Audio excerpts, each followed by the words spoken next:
चलिए दोस्तों, आज हम बात करते हैं कि बीपीएससी 67 की जो वैकेंसी आने वाली है जुलाई तक में आ जाएगी। हालांकि आपको बिहार के न्यूज़पेपरों में आपको देखने को मिल रहा होगा कि अभी 67 वैकेंसी में कोई पोस्ट नहीं है, लेकिन कहाँ से पोस्ट होगी। अब कोरोना में सब परेशान है, वैक्सीन में परेशान है, तो कहाँ से आवेदन करे होंगे। तो आप चिंता मत करिए, जुलाई में वो क्या नाम है वैकेंसी आ जाएगी और अगस्त सितंबर तक फॉर्म भरा जाएगा। अक्टूबर में 100% है कि एग्जाम ले लिया जाएगा, अक्टूबर से दिसंबर तक में एग्जाम ले लिया जाएगा। तो बात करते हैं बीपीएससी 67 की। इसमें होता क्या, देखिए मालूम है, सबसे पहली बात तो मेरे पास कई सारे मैसेज आ रहे हैं इंस्टाग्राम पे, फेसबुक पे, व्हाट्सएप पे कि सर पढ़ना क्या है, स्ट्रेटेजी बताइए। अरे भैया, स्ट्रेटेजी बताने से अगर मैं जो बता दूं अगर वही आ जाए तो मैं अभी तक नहीं बन गया होता एसडीएम। तो मुझे भी बस इतना पता है कि क्या टॉपिक्स पढ़ने हैं, बस मुझे इतना पता है कि किस तरीके से पढ़ना है और क्या क्या आ सकता है। मैं ये नहीं बोलता हूँ कि 100% वो आ ही जाएगा, क्योंकि मैंने जहां तक रिसर्च की है, सबसे पहले मैं अपने बारे में आपको बता दूं कि छत्तीसगढ़ का बीसीएस मैंने दिया था 2019 में, और 2019 में ही 20 में मैंने क्या किया था, उसका मेंस लिखा था। ठीक, 20 में उसका मेंस लिखा था। और फिर हुआ क्या था कि मैंने 2019 और 20 में ही बीपीएससी का भी प्री क्वालिफाई किया था और 2020 में मैंने यूपीएससी का प्री क्वालिफाई किया था। ठीक है, तो इतनी नॉलेज जो आप मेरे बारे में भी याद रखे रही है, तो मैंने भी पढ़ाई करके ही किया था। अब बार बार बच्चे पूछते हैं, बार बार स्टूडेंट पूछते हैं स्ट्रेटेजी बताइए। अरे कहाँ से स्ट्रेटेजी बताएं, एक ही चीज मैं बार बार बता के थक चुका हूँ, इसलिए मैं ये वीडियो लेके आया हूँ कि आखिर में पढ़ना क्या है बीपीएससी 67 के लिए और बिहार के ऑल एग्जाम के लिए। जो बिहार है, बिहार के ऑल एग्जाम के लिए, कि बिहार में जितने भी एग्जाम होते हैं, चाहे वो बीपीएसआई हो, ठीक, चाहे बीपी एसएससी हो, चाहे आपका बिहार ड्राइवर हो, ठीक, चाहे बिहार का कोई भी एग्जाम हो, बिहार का लेखपाल हो, चाहे कोई भी एग्जाम हो बिहार में, इनसे बाहर क्वेश्चन आपको नहीं आएंगे। ठीक है, जो मैं आपको बताऊंगा उतने टॉपिक से आपको पढ़ने ही पढ़ने हैं। ठीक है, मेरे पास कुछ टीचर्स भी हैं, वो लोग अलग अलग सब्जेक्ट्स पढ़ाएंगे। ठीक है, तो उनसे मैं भी आपको इंट्रोड्यूस कराऊंगा। तो चलिए जानते हैं कि आखिर पढ़ना क्या क्या है और कौन कौन से सब्जेक्ट पढ़ने हैं। अब देखिए, सबसे पहली बात, अगर हमें बिहार का एग्जाम देना है तो भैया हमारा इतिहास मजबूत होना चाहिए। हिस्ट्री क्या होना चाहिए, हिस्ट्री मजबूत होना चाहिए। हिस्ट्री भी 3 पार्ट में डिवाइडेड है। ठीक, हिस्ट्री भी 3 पार्ट में डिवाइडेड है। एक प्राचीन भारत, मध्यकालीन भारत, ठीक, और आधुनिक भारत।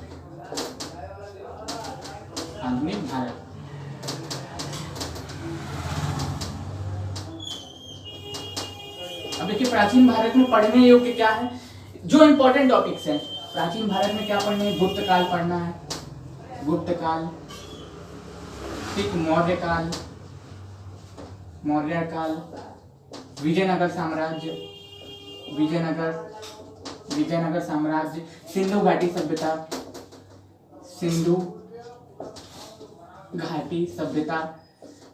सभ्यता, ऋग्वैदिक काल, ठीक। और इसके अलावा अगर आपको कुछ पढ़नी है तो उनकी संस्कृति पढ़नी है। क्या क्या पढ़ना है एशियन हिस्ट्री में, क्या पढ़ना है, सिंधु घाटी सभ्यता पढ़नी है, ऋग्वैदिक काल पढ़ना है, उनकी संस्कृति पढ़नी है, विजयनगर साम्राज्य पढ़ना है, गुप्त काल पढ़ना है, मौर्य काल पढ़ना है, और एक खूब मोस्ट इंपोर्टेंट हो जाता है बौद्ध धर्म और जैन धर्म। बौद्ध धर्म प्लस जैन धर्म, ये सब पढ़ने हैं। ये सब जो सदाबहार टॉपिक है, इनसे 100% आपको क्वेश्चन मिल जाएंगे, चाहे बीपीएससी हो, चाहे ऑल ओवर इंडिया का कोई भी एग्जाम हो, क्योंकि इनसे बाहर आपका प्राचीन भारत आता ही नहीं है। यही आपकी प्राचीन भारत की नींव है। यही आपके जो टॉपिक्स हैं आपको कंप्लीटली खत्म करने हैं। अब जैसे मौर्य काल मैंने आपको बता दिया, तो मौर्यंस के बारे में आपको सब कुछ पढ़ने हैं, यानी कि मौर्य साम्राज्य का पतन कैसे हुआ, मौर्यों के शासक कौन थे, कौन महान शासक था, कौन से शासक क्या करते थे, कौन से शासक क्या बनाते थे, कौन से शासक ने क्या बनवाया था, सब कुछ। अशोक के धम्म भी आपको इसी में देखने को मिल जाएंगे। अशोक के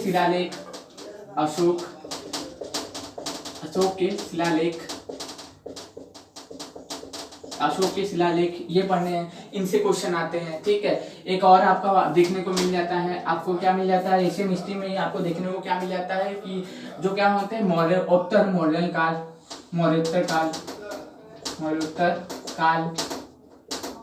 काल में आपको मिल जाएंगे हिंदी, यूनानी, शक, पल्लव, कुषाण मिल जाएंगे, आपको ये सब देखने को मिल जाएंगे। ठीक, तो इतने आपको क्या पढ़ने, इतने टॉपिक्स आपको पढ़ने हैं एशियन हिस्ट्री में। इनसे अगर क्वेश्चन बाहर आ गया तो आप मेरी भर्त्सना कर दीजिएगा, मेरी आलोचना करिएगा, आप चाहे तो गाली भी लिख के भेज दीजिएगा, ठीक है। आप तुरंत लिख के भेज दीजिएगा अगर इनसे बाहर क्वेश्चन आए तो। ये आपको कंप्लीट टॉपिक में, कई लोग तो पूछ रहे भैया टॉपिक बताओ टॉपिक बताओ, तो यही टॉपिक है आपको एशियन हिस्ट्री में पढ़ने के लिए। अगर इसको आप अच्छे से तैयार कर लेते हैं, इनकी संस्कृति, सभ्यता, उनके शासनकाल में हुए कार्य, कौन क्या करता था, किस प्रकार के उनका शासन था, किस चीजों को क्या कहा जाता था। अब जैसे कुछ लोग गंदे पीसीएस वाले, गंदे एग्जाम वाले ये भी पूछ लेते हैं ना कि प्राचीन काल में जो भूमि दान करने वाला व्यक्ति था उसको क्या करते थे, इस सब टाइप के क्वेश्चन पूछ लेते हैं। अब जो 16 महाजनपद इंपॉर्टेंट हो जाता है, मगध हो जाता है, 16 महाजनपद हो जाते हैं, महाजनपद 16 महाजनपद हो जाते हैं। तो ये सब चीज आपको एशियन हिस्ट्री में पढ़ना है। चलिए मैं इसको इरेज करता हूँ, इतने टॉपिक आप हो सके तो नोट कर लीजिए, एक बार रिवीजन करा देता हूँ मैं, ठीक। प्राचीन भारत में क्या पढ़ना है आपको, जैन धर्म, बौद्ध धर्म, अशोक के शिलालेख, 16 महाजनपद के बारे में पढ़ना है, सिंधु घाटी सभ्यता के बारे में पढ़ना है, ऋग्वैदिक काल, उत्तर वैदिक काल, विजयनगर साम्राज्य, गुप्त काल, मौर्य काल और मौर्य काल के बारे में आपको पढ़ना है प्राचीन भारत में। इतने ही टॉपिक आपके काम के हैं। अगर आपको बहुत ज्यादा इच्छा हो पीएचडी करना हो हिस्ट्री में तो चोल चेल पांडे भी पढ़ लीजिएगा, चोल चेल पांडे भी पढ़ लीजिएगा। बहुत ज्यादा आपको अगर उत्साह हो, करने की इच्छा हो रही है कि नहीं क्यों कैसे हुआ, कई कौन किसके नाना थे, कौन किसके पापा थे, भैया इसका प्रॉपर्टी क्यों छीन लिया, तो वो पढ़ लीजिएगा। पीएचडी, एफएचडी, एमएचडी जो भी होता है सब कोर्स कर लीजिएगा। बहुत ज्यादा आपको अगर कीड़ी मच रही हो तो, बनारसी है ना तो थोड़ा शुद्ध हिंदी में बोला जाता है, यहाँ पे कीड़ी बोलते हैं, ठीक। बहुत ज्यादा चीनी साम्राज्य भी पढ़ लीजिएगा, ठीक। अगर आपको बहुत ज्यादा तकलीफ हो रही हो कि नहीं भैया हमें आओ पढ़ना है, हमें पीएचडी करना है, हमें 6 से लेके 12 तक का पूरा एनसीईआरटी पढ़ना है, तो करिएगा, कोई मना नहीं है। लेकिन एग्जाम निकालना है तो हम बोलेंगे बस इतना ही चीज पढ़िए, एग्जाम निकालना है। अगर एग्जाम निकालना है तो बस इतने टॉपिक्स को कंप्लीट करिए, आपका खत्म हो जाएगा, ठीक। तो हमारे पास ऑप्शनल के टीचर भी हैं, वो आपको ये टॉपिक्स पढ़ाएंगे, अच्छे से पढ़ाएंगे, क्लियरली पढ़ाएंगे, ठीक। इसको इरेज करता हूँ मैं, ठीक। एक बार बता के, अशोक के शिलालेख, 16 महाजनपद, बौद्ध धर्म, जैन धर्म, प्राचीन भारत का इतिहास, सिंधु घाटी सभ्यता, ऋग्वैदिक काल, उत्तर वैदिक काल, विजयनगर साम्राज्य, गुप्त साम्राज्य, मौर्य साम्राज्य, मौर्य काल, ये एशियन में पढ़ने हैं, बस इससे ज्यादा मत पढ़ना। बीपीएससी देना हो या कोई भी एग्जाम देना हो बिहार का, स्पेशली बिहार के लिए मैं बता रहा हूँ, स्पेशली, ठीक। मध्यकालीन भारत में भैया क्या मिल जाएंगे, अरबों का आक्रमण पढ़ लेना, अरबों का आक्रमण पढ़ लेना, तुर्कों का आक्रमण पढ़ लेना, ठीक। तुर्कों का आक्रमण, अरबों का आक्रमण पढ़ लेना, ठीक है। गुलाम सल्तनत काल पढ़ लेना, सल्तनत काल पढ़ लेना, मुगलों के बारे में पढ़ लेना, मुगलों के बारे में पढ़ लेना। बस अपनी सीमाओं का उल्लंघन मत करना, बस इतना पढ़ के खत्म कर लेना, ठीक। अरबों के बारे में पढ़ लेना, तुर्कों के आक्रमण के बारे में पढ़ लेना, सल्तनत काल के बारे में पढ़ लेना, मुगल काल के बारे में पढ़ लेना। बहुत ज्यादा आपको तीव्र इच्छा हो ना जानने की तो भी साउथ में भी चले जाइएगा, जितने भी साम्राज्य थे उनके बारे में, एक यादव वंश, चेदी वंश, पांड्य वंश, पता नहीं कौन कौन वंश थे, यादव नहीं रहता, इतने वंश थे, उनको भी पढ़ लेना। बहुत ज्यादा आपको अगर पीएचडी करने की तीव्र इच्छा होता, नहीं तो बस इतने करके सीमित हो जाना, क्योंकि मध्यकालीन भारत से इनसे ज्यादा क्वेश्चन नहीं आता। अरबों के आक्रमण मोहम्मद बिन कासिम वाला, तुर्कों के आक्रमण में आप जाएंगे, तुर्कों के आक्रमण में, अरबों के आक्रमण में जैसे चले जाएंगे आप मोहम्मद गजनवी, मोहम्मद गौरी के बारे में। सल्तनत काल में आपके क्या पढ़ लेंगे, कुतुबुद्दीन ऐबक के बारे में, उसमें जो 5 वंश आए थे, कौन गुलाब खिले तुम साइड कर लो, मैंने वीडियो भी बनाया है आपको, क्या हो जाएगा, रजिया सुल्तान, कुतुबुद्दीन ऐबक, इल्तुतमिश, इब्राहिम लोदी, मोहम्मद लोदी, कौन कौन लोदी थे, सिकंदर लोदी, गयासुद्दीन तुगलक, मोहम्मद बिन तुगलक, वो इसमें आपको देखने को मिल जाएगा। मुगल काल में बाबर, हुमायूं, अकबर मिल जाएंगे, उनके साम्राज्य मिल जाएंगे, उनके शासन प्रशासन मिल जाएंगे, उनके सल्तनत काल के बारे में मिल जाएगा, सब कुछ आपको मिल जाएगा, ठीक। मध्यकालीन भारत में इतना पढ़ लेना, काम खत्म हो जाएगा, एग्जाम निकल जाएगा। पीएचडी करना हो तो 6 से लेकर 12 तक, 5 साल तक बैठे रहना, पंचवर्षीय योजना बना लेना। कई लोगों को तो मेरी बात कड़वी लग रही होगी, बुरी लग रही होगी, क्योंकि अभी छोटा चैनल है तो इतना अच्छा टॉपिक आपको मिल रहा है बताने को, बता दे रहे हैं। बाद में आप जाएंगे यूट्यूब पे भटकते रह जाएंगे, आपको गुड नॉलेज मिलेगी नहीं, फिर बाद में वो पैसा देके पढ़ेंगे, नहीं तो फिर मास्टर को गड़ी आएंगे और फिर कहेंगे कि भैया एग्जाम बहुत टफ आता है, निकलता ही नहीं है। आधुनिक भारत में क्या करेंगे, आधुनिक भारत सबसे ज्यादा इंपॉर्टेंट है ना, इसके लिए सबसे सिंपल तरीका है यूरोपीय कंपनी का आगमन पढ़ लेना। यूरोपीय कंपनी का आगमन, इसको मैं डायग्राम से बना देता हूँ आधुनिक भारत क्योंकि मेरा ये ऑप्शनल है, तो मैं आपको इसके बारे में बहुत ज्यादा अच्छा बता देता हूँ हिस्ट्री। देखिए क्या है आधुनिक भारत में, आधुनिक भारत विदेशी कंपनी का आगमन, विदेशी कंपनी का आगमन पढ़ लेना। ठीक, देसी शासकों के बारे में पढ़ लेना, जो देसी शासक जो थे उनके समय में शासन कर रहे थे देसी शासक। कुछ पढ़ लेना उत्तर मुगल काल,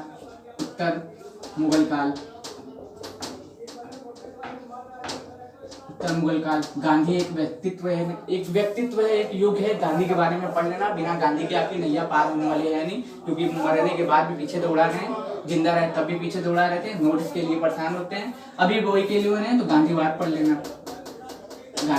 लेना, ठीक। औपनिवेशिक शासन पढ़ लेना, औपनिवेशिक शासन पढ़ लेना। नील विद्रोह पढ़ लेना, इसमें में आपका सब समाप्त हो जाएगा।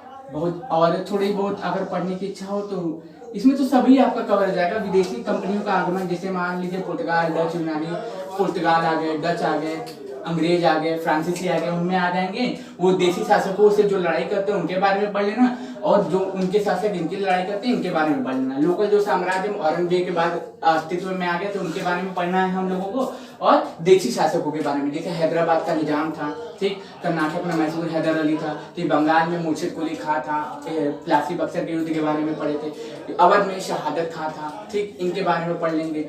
और विदेशी के जितने भी हम लोग के शासक और गवर्नर जनरल थे, ठीक, वायसराय थे, इनके बारे में पढ़ लेंगे। और मेंस के लिए तो इसी के साथ प्रिपेयर करते हुए चलना। 1857 की क्रांति पढ़ना सदाबहार टॉपिक है, हर बार क्वेश्चन आते हैं। 1857 की क्रांति जो हर बार क्वेश्चन आते हैं। प्लासी का युद्ध पढ़ लेना, कुछ टॉपिक मैं इजीली बता दे रहा हूँ। प्लासी का युद्ध पढ़ लेना, बक्सर का युद्ध, ठीक, आंग्ल मराठा युद्ध, आंग्ल मैसूर युद्ध,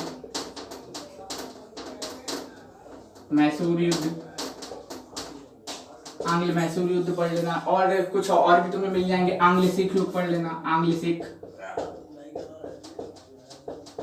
सिख युद्ध। राइटिंग पे मत जाना, जो टॉपिक बता रहा हूँ उसको नोट करके चलना, ठीक। आधुनिक भारत में क्या पढ़ेंगे? 1857 की क्रांति पढ़ेंगे। देसी शासक, विदेशी शासकों के बारे में पढ़ लेंगे। देसी शासकों में कौन कौन आ जाएंगे? हमारे जो लोकल शासक होते हैं, विदेशी शासक में जो हमारे भारत पे आक्रमण करते हैं, ठीक है। फिर उसके बाद कौन से हम लोग क्या पढ़ेंगे?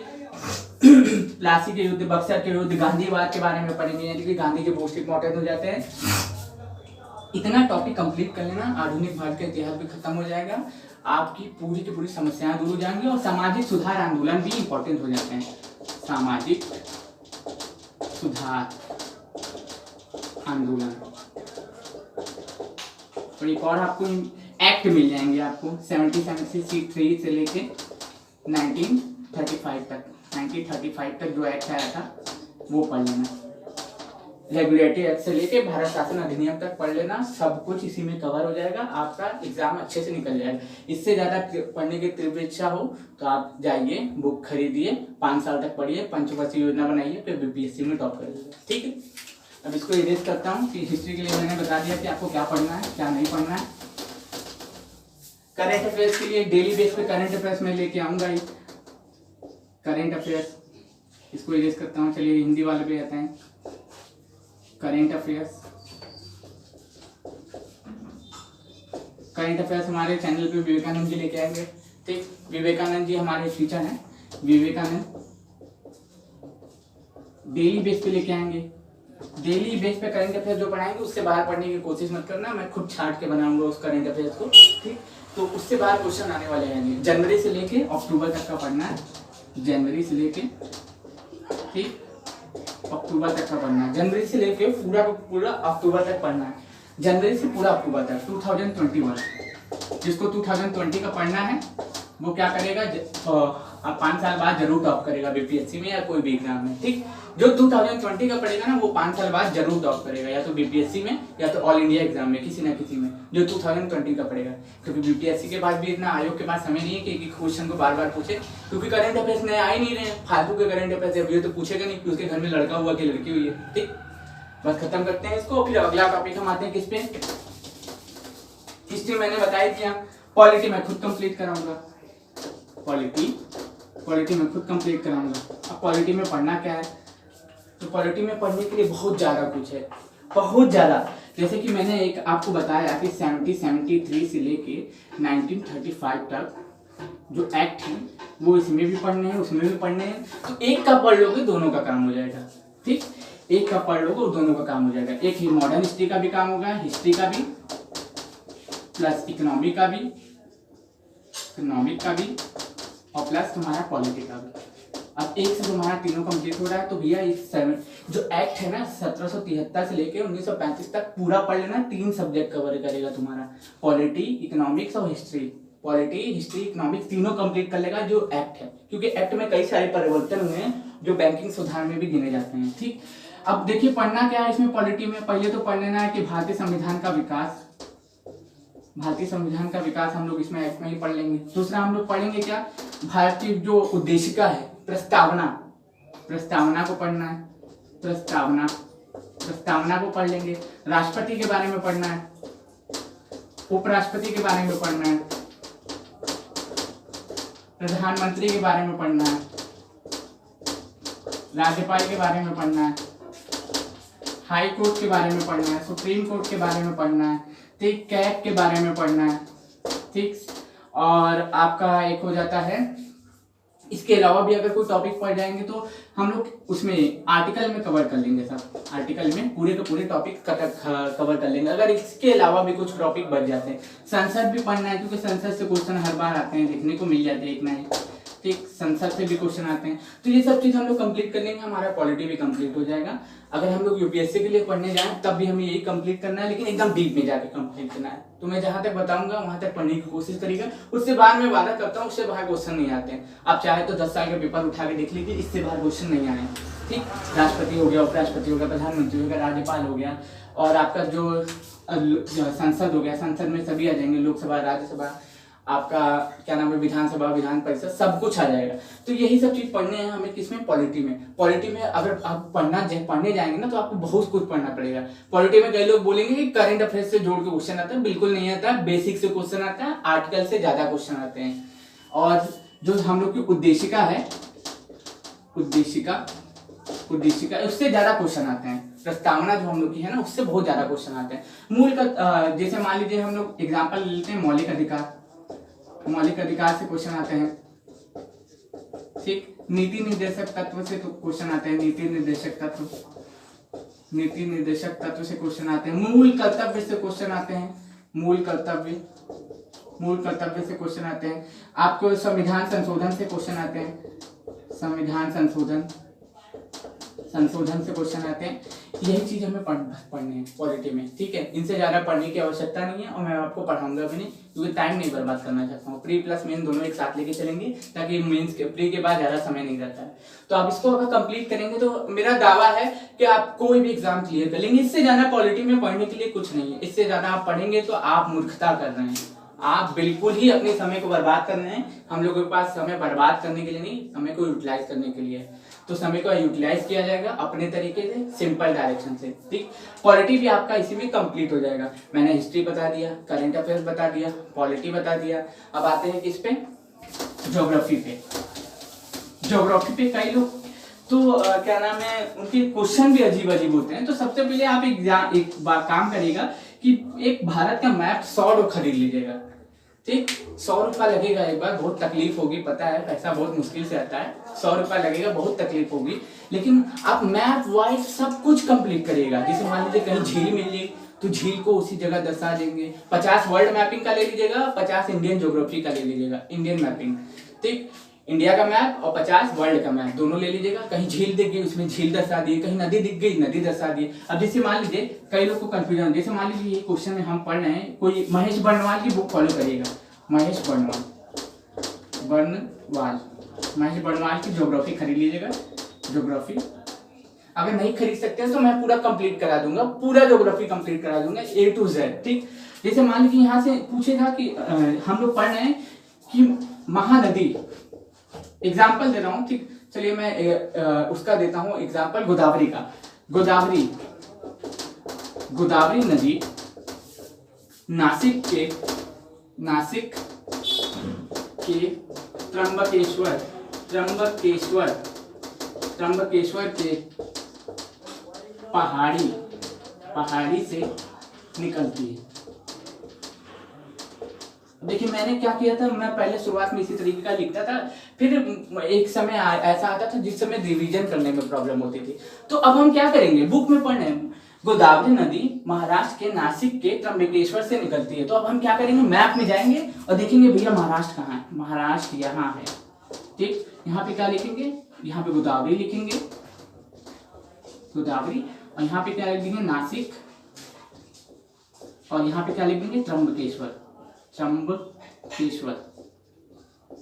अब हम समझ जाएंगे गोदावरी नदी नासिक के त्र्यंबकेश्वर से निकलती है। हो गया ना आसान, मैप वाइज हमें पता भी चल गया भैया यहाँ पे राज्य है, यहाँ पे से नदी निकलती है, यहाँ पे कुंभ लगता है। मैप से हमें तुरंत पता चल गया ना, इंडिया का मैप भी मजबूत हो जाएगा। अगर आप ये करने में अच्छा लगेगा कि आपको ये करने में अच्छा लगेगा, आप इसको चाहे तो मैप को अपने कमरे में हर जगह चिपका भी सकते हैं। इसी एक मैप में आपको 20 नदी मिल जाएगी, 20 नदी को एक जगह चिपका दिए, ठीक, 20 नदी को एक जगह चिपका दिए, पता चला कि 10 दिन बाद अपने आप देखते देखते याद हो गया। आपको ये करने में मजा आएगा कि ये करने में मजा आएगा? हम तो आपको बोलेंगे, हम आपको सजेस्ट करेंगे, जो गलती हम किए हैं वो आप मत करिए। ये गलती अगर इस तरह करेंगे आपको पक्का ये रटा जाएगा, लेकिन समय लगेगा। ये आपको रटना नहीं पड़ेगा, आपको स्वयं याद हो जाएगा। तो क्या पढ़ना है आपको, हमें नदियों के बारे में पढ़ना है, नदी के बारे में पढ़ना है, पहाड़ के बारे में पढ़ना है, झीलों के बारे में पढ़ना है, झीलों के बारे में पढ़ना है, पर्वतों के बारे में पढ़ना है, पर्वतों के बारे में पढ़ना है, भारत की क्या नाम है, ज्योग्राफी में हम लोग सब कवर कर लेंगे।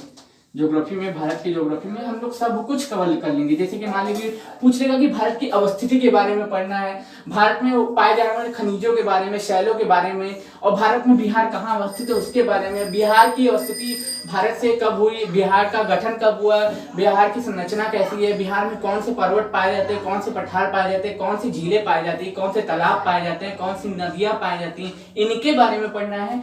और अगर वर्ल्ड ज्योग्राफी में बात करें ना, तो वर्ल्ड ज्योग्राफी में प्लेटों के बारे में पढ़ना है। जैसे कि मान लीजिए ये जो प्लेट है, 2 प्लेटें 3 तरह की होती है, अभिसारी, अपसारी, क्या होती है, उपसारी। एक प्लेट नीचे जाती है, एक ऊपर आती है, एक दूसरे के पास आती है, इसके बारे में पढ़ना है। वर्ल्ड ज्योग्राफी में क्या पढ़ेंगे, वर्ल्ड ज्योग्राफी में पढ़ लेंगे, बेसिक से पढ़ते हुए जाएंगे एकदम एडवांस है। जैसे कि तारों की उत्पत्ति कैसे हुई, ठीक, पृथ्वी की उत्पत्ति कैसे हुई, ज्वालामुखी से लावा कैसे निकलता है, पृथ्वी कब बनी, ये सब चीज हम किस में पढ़ लेंगे, वर्ल्ड ज्योग्राफी में पढ़ लेंगे। एक एक टॉपिक वाइज मैं वीडियोस लाता रहूंगा, लेकिन मैं ये आपको टॉपिक याद दिला रहा हूँ कि आपको पढ़ना क्या है। आप प्रीवियस ईयर क्वेश्चन उठा के देखिए, आपको क्वेश्चन कहाँ से पूछा आपको तुरंत पता चल जाए। जैसे पूछ लेगा खनिज कहाँ पाए जाते हैं, रॉक्स कहाँ पाई जाती है, ये नदी कहाँ से निकलती है, ये नदी का ओरिजिन कहाँ है, ये नदी की लंबाई क्या है।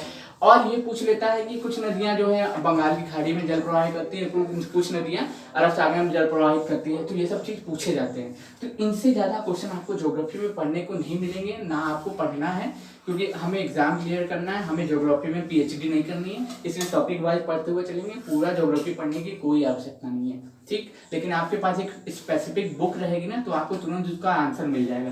तो मैंने आपसे कहा था कि 50 इंडियन ज्योग्राफी का मैप, सॉरी इंडिया का map, 50 world map. World map में क्या पूछता है कि लाल सागर, भूमध्य सागर कहाँ है। जैसे मान लीजिए यहाँ पे मैंने एक वर्ल्ड मैप बनाया, ठीक, यहाँ पे आप, ठीक, यहाँ पे भारत की अवस्थिति ले ली, ठीक, ये नॉर्थ अमेरिका, ये साउथ अमेरिका, ये पूछ लेगा, ये रशिया है, ये इंडिया है, यहाँ पूछ लेगा ऑस्ट्रेलिया है, ठीक, यहाँ पे पूछ लेगा जापान ओपान है, यहाँ पे इंडोनेशिया है। तो आपको इनकी अवस्थिति देखनी है और यहाँ पे पाए जाने वाले सागर देखने हैं, खाड़ी देखनी है, ये सब देखने हैं।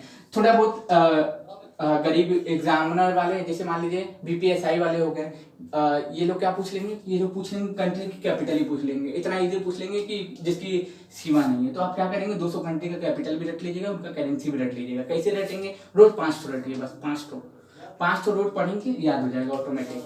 तो इतना चीज पढ़ना है ज्योग्राफी में। अब इसको खत्म करते हैं ज्योग्राफी को भी। इकोनॉमिक्स में क्या पढ़ना है भैया, इकोनॉमिक्स बहुत समस्या। बजट पढ़ लीजिए, बजट पढ़ लीजिए, बिहार का, भारत का, दोनों पढ़ लीजिए, बिहार का, भारत का दोनों पढ़ लीजिए। बैंकिंग में सुधार जो होते हैं वो पढ़ लीजिए, बैंकिंग सुधार, अब जैसे मान लीजिए प्राइवेटाइजेशन जो हो रहा है बैंकों का, कि इस समय कितने दर्जन बैंक बचे हुए हैं, कौन से बैंक का प्राइवेटाइजेशन हुआ है, कौन सा बैंक किसके साथ मर्ज हुआ है, तो यही उनकी सीमाएं हैं। आरबीआई के बारे में एकदम अच्छे से पढ़ लीजिए, जैसे आरबीआई क्या क्या रिपोर्ट निकालती है। ठीक, अब एडीबी कौन सी रिपोर्ट निकालती है, एडीबी जो हो गई, ADB Asian development bank, ADB. अब जैसे वर्ल्ड इकोनॉमिक फोरम जो है, वर्ल्ड इकोनॉमिक फोरम, विश्व आर्थिक मंच जो है, वर्ल्ड इकोनॉमिक फोरम, विश्व आर्थिक मंच हो गया, ये सब कौन सी रिपोर्ट प्रकाशित कर सकते हैं। एडीबी का काम क्या है, डब्ल्यूईपी का काम क्या है, आरबीआई का काम क्या है, आरबीआई में क्या है, मौद्रिक नीति है, मौद्रिक नीति पढ़ लीजिए, इनसे हम लोगों का काम हो जाएगा। ठीक, इकोनॉमिक्स से ज्यादा क्वेश्चन आते नहीं है, तो इसलिए मैं आपको ज्यादा बता भी नहीं रहा हूँ, लेकिन इतना इनफ है, इनफ इज इनफ। अब जैसे मौद्रिक नीति में आपको क्या मिल जाएगा, सीआरआर मिल जाएगा, ठीक, एसएलआर मिल जाएगा, बैंक रेट मिल जाएगा, ठीक, ओएमजी मिल जाएगा, ओपन मार्केट ऑपरेशन मिल जाएगा। अब जैसे मान लीजिए आपको रेपो रेट मिल जाएगा, ठीक, रिवर्स रेपो रेट मिल जाएगा, रिवर्स रेपो रेट मिल जाएगा, ये सब चीज़ आपको पढ़नी पड़ेंगी, इनसे क्वेश्चन ज़्यादा आते हैं। आज मैंने भी अनअकैडमी का कॉम्पैक्ट टेस्ट दिया था, चैंपियनशिप वाला, तो इनसे क्वेश्चन आए हुए थे। ठीक, तो इनसे ज़्यादा क्वेश्चन आपको बनने वाले हैं नहीं, तो इनसे ज़्यादा सीमाओं का उल्लंघन मत करिएगा। इकोनॉमिक्स भी हो गया भैया। अब बचता क्या है, अब बचता है बिहार स्पेशल, ई कैसे पढ़े। ठीक, बिहार स्पेशल, बिहार स्पेशल में क्या पूछ लेगा। अब जैसे मान लीजिए मैं बिहार का मैप बना रहा हूँ, ठीक, तो अब बिहार का मैप ये इसी तरह है, को बिहार का मैप खरीद के रख लीजिए। यहाँ पे पूछ लेगा कौन सा जो प्रमंडल कौन सा है, 9 प्रमंडल है, पूछ लेगा कि तिरहुत प्रमंडल कहाँ है, पूछ लेगा कि गंगा नदी की लंबाई कितनी है, पूछ लेगा इसकी अक्षांश रेखा, इसकी देशांतर रेखा कितनी है, ये पूछ लेगा। या फिर ये पूछ लेगा यहाँ पे कौन कौन से खनिज पाए जाते हैं, या पूछ लेगा कि बिहार का गठन कब हुआ था, या तो ये पूछ लेगा कि बिहार उड़ीसा से कब अलग हुआ था, या तो ये पूछ लेगा कि क्या नाम है, बिहार जो है झारखंड से कब अलग हुआ था। ठीक, सॉरी, झारखंड बिहार से अलग होकर झारखंड कब बना था, तो क्या बोलेंगे, सन 2000 बोलेंगे। ठीक, तो इसी टाइप के क्वेश्चन बिहार से पूछे जाते हैं, और बिहार के थोड़ी बहुत हिस्ट्री से भी क्वेश्चन आ जाते हैं। ठीक, तो हम लोग बौद्ध के बारे में पढ़ लेंगे, बौद्ध के धर्म के बारे में पढ़ लेंगे, मैं पूरा बिहार स्पेशल आपका कंप्लीट करा दूंगा। अब देखिए हमारे जो टीचर हैं करंट अफेयर्स के, वो आपको बताएंगे वो किस तरीके से पढ़ाएंगे, और हमारे ऑप्शनल वाले भी थोड़ा आपको कुछ बता देंगे कि क्या क्या पढ़ना है और क्या क्या नहीं पढ़ना है। क्योंकि आप पढ़ने से ज्यादा हम लोग सुनते आ रहे हैं ना, हम लोग भी कोचिंग करते हैं, तो हम लोगों को वहाँ पे बताया जाता है कि भैया पढ़ने से ज्यादा इंपॉर्टेंट है भैया क्या पढ़ना है क्या नहीं पढ़ना है। उनको खुद ही नहीं पता क्या पढ़ना है। आके हम एक दिन पूछे कि भैया क्या पढ़ना है सर बताएंगे, तो कह रहे हाँ हम जो बता रहे वही पढ़ना है, हम क्या उससे आ जाएगा, तो कह रहे नहीं बाबू हम पढ़ा रहे तुम्हें हो सकता है उसमें से भी आ जाए। तो भैया तुम आके रोज ज्ञान देते हो, हम लोग अभिदय के स्टूडेंट है, वहां पे गए थे, ज्वाइन किए थे, ज्वाइन करने के बाद होता क्या था, 1 महीने तक कोई भी आए टीचर 2 घंटा हम लोग का समय खा जाए, बोले कि पढ़ने से ज्यादा इंपॉर्टेंट भैया ये है कि क्या नहीं पढ़ना है। अरे भैया तुमको खुद ही नहीं पता, नहीं तो तुम आईएएस ऑफिसर नहीं बन गए होते। आके ज्ञान दे रहे हो पढ़ने से ज्यादा इंपॉर्टेंट है भैया क्या नहीं पढ़ना है। अगर तुमको पता होता है तो तुम हम लोग के सामने आके इतना ज्ञान तो बांट नहीं रहे होते। इससे अच्छा आके कुछ टॉपिक कंप्लीट कराए तो 2 घंटा हम लोग का समय खा रहे थे। तो आपको इसलिए मैंने टॉपिक बताया क्योंकि इनसे क्वेश्चन आते हैं, क्योंकि मैंने खुद रिसर्च किया है और मैंने खुद इस पे काम किया है, तो इससे क्वेश्चन आता है। अगर इससे ज्यादा इसके बाहर क्वेश्चन आया ना तो आप कुछ भी आप गाली लिख के भेज देना है, इससे ज्यादा हम क्या कर सकते हैं, फोन करके गरियाना रोज। ठीक, इससे ज्यादा अगर क्वेश्चन इसके बाहर अगर क्वेश्चन आए तो, क्योंकि सिलेबस में लिखा हुआ। आप सबसे पहली बात तो एग्जाम देने से पहले सिलेबस को पढ़ना चाहिए। तो लोग क्या करेंगे, यूट्यूब पे देखेंगे ठुकरा के मेरा प्यार मेरा इंतकाम देखेगी, 2 मिनट का मूवी देखे, लड़की धोखा दे दी, आए लगे राजा पढ़ने लगे। अब 2 दिन पढ़ेंगे, चौथे दिन कहेंगे छोड़ा यार हमसे न हुई। ऐसे नहीं होता है। एक दिन पढ़ लेंगे 12 घंटा, दूसरे के दिन एक हफ्ते तक दिखाइए नहीं देंगे, सोचेंगे एक हफ्ते में कवर हो जाएगा। तो ऐसा काम मत करिएगा। अब हमारे करंट अफेयर्स वाले टीचर आएंगे उनकी बात सुन लीजिए, और ऑप्शन वाले टीचर आएंगे उनकी बात सुन लीजिए। जो वो बता रहे हैं ना उनको स्ट्रेटेजी को फॉलो करते हुए चलिए, और एग्जाम 100% निकलेगा अगर पढ़ लिए ईमानदारी से तब। क्योंकि डेली हम लोग 3 क्लास आपको देंगे, अगर आप कंप्लीट करेंगे तो आपका भला होगा, आप नहीं करेंगे तो मेरा कुछ जाने वाला है नहीं, और वैसे भी हम लोग निकल लेंगे।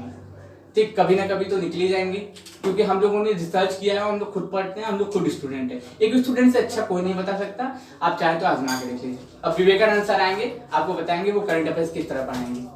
आइए विवेकानंद सर।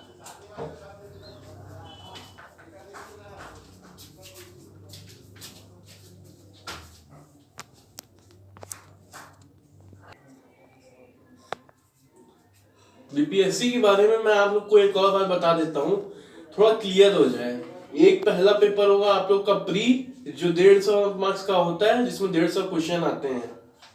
और उसके बाद आपका जब प्री क्लियर हो जाएगा, उसके बाद आपका मेंस होगा, जिसमें 4 को आएंगे पेपर। एक आपका हिंदी का हो गया, एक GS1, GS2 और एक ये आखिरी आपका ऑप्शनल जो भी हो आप देख सकते हैं। उसके बाद इंटरव्यू। ये हुआ, ये है सिंपल। और इसमें मार्क्स मत पूछिएगा, पहले क्लियर पेपर तो क्लियर कीजिए, उसके बाद मार्क्स अपने आप पता चल जाएंगे। धन्यवाद।